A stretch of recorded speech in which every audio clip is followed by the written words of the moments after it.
Now, let's play a game. I want you to have 3 or 4, no matter it's brushes or you have a pen or anything like stick around you. You can grab them and we will use them for this game. Okay, so imagine now we are gonna go to a bamboo forest, right? We are going to a bamboo forest or a group of bamboo. And when we are walking, we are looking at all these beautiful bamboo, different shapes that are growing together. And we felt it's so beautiful. I want to create something like that. So I can bring home the beauty from nature, from my inspiration. And now we have the brush like practice, so we can paint bamboo. However, the bamboo forest is so big, so many bamboo. Do we have to paint all of them? So that's when we create, we had a reference from nature. However, we don't have to necessarily copy nature. That's what cameras can do. And as a human being, we are more creative. So we bring the nature, the essence, or that part that inspired us, the essence, down to the page. That's good enough. So now we're standing in front of a bamboo, a group of bamboo. There are probably 10, 20, 30 of them. And let's think how, is there something inspires you most? Probably part of it. Okay, good idea. So we will take the middle part or the top of part of the bamboo. We don't have to put the whole bamboo group on the same page. And at the same time, we probably won't be able to copy the 20 or 30 bamboo altogether. So let's try a few of them. Let's just paint a few of them. We pick up one, probably the mom, the dad, the bigger one, and one elder brother, and we paint a baby bamboo stem. So we can paint the 3 of them as representatives. So now I would like you to take the 3 things you just picked up. Think about these are the 3 bamboo stems you picked. You see, I have one bigger one and 2 smaller sized. And how are we gonna arrange them on the page? You can try to put them on the surface. And I would like you to play with it. So how are we gonna arrange these 3? Are we gonna put them all in the middle, like this? Or we're gonna put all at the side? Or each take apart? How are we gonna arrange these 3 if this is a piece of paper? And that's where we're gonna capture the essence of the things that inspires us.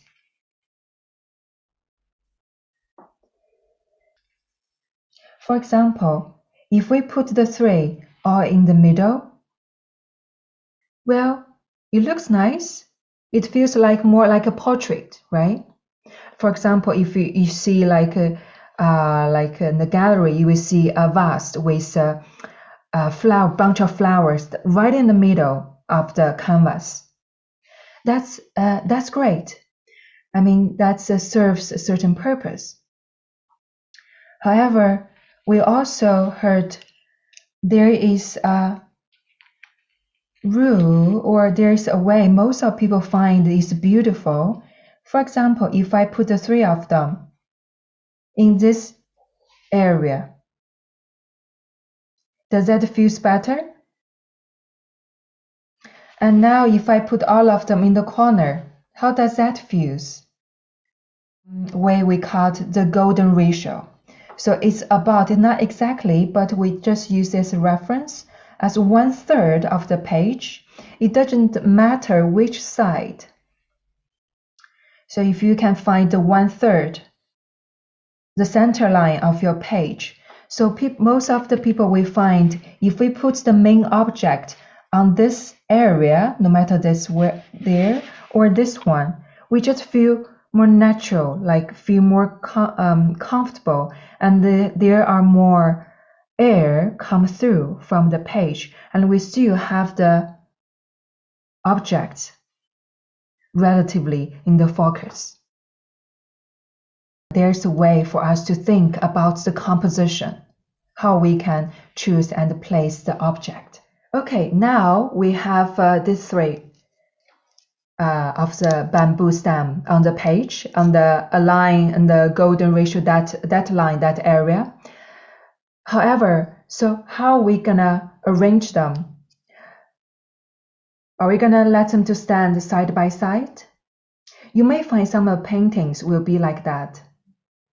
However, I would like it to feel more stable. How we can arrange them? You can try as well.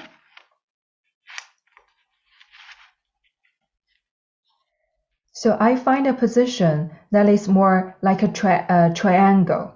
So triangle give us this stability. We feel the paintings more balanced. So instead of let the three objects standing side by side like soldiers, I would like to convey the idea is in a harmony, at the same time it's also stable. So I will suggest we have them like relatively a triangle position, the arrangement. You don't have to agree with me. If you have other feelings, please share. There's no one way. There are many ways about composition, and I'm here is sharing one of the ways, but you're very welcome to share your understanding. Okay, we're gonna try this one. So I'm gonna put this down on the page. Okay, then I found, it looks a little bit strange if I put them the same angle, right? I would like to have some different variations. So here we can apply one principle we use very often in oriental brush painting. Is called where there is a guest, there has to be a host, right? When we go to a party, we're not expecting all the guests are rambling in the house and nobody, no host is there. So we want a host, and then we can be the guests. So in the painting, the same. First we identify who is the host. Who is the host in these three? Well, it can be either of them. Here I will choose the biggest one because this one has more attention. So I will choose this one as the host. And then these two are gonna be the guest. So when we have the guests, I want one of this. So be closer to the guest. So it's a sport. It's a sport. For example, to wash the dishes, to serve the food to the guests, right? So the other guests can run out to the backyard, playing around and have fun. So I don't need all the guests like in the kitchen, right? So I have this guest far away a little bit down in the backyard. How do you feel this composition? So if this is a frame, compare with this first beginning, these three. Do you see now is a relationship on this arrangement? Do you feel it? So when you first look at this, there is attention drawn to this group because these are majority and this is the host here. And we need the guest to bring more variety, the interesting things. So that's the principle of the host and the guest. Do we agree?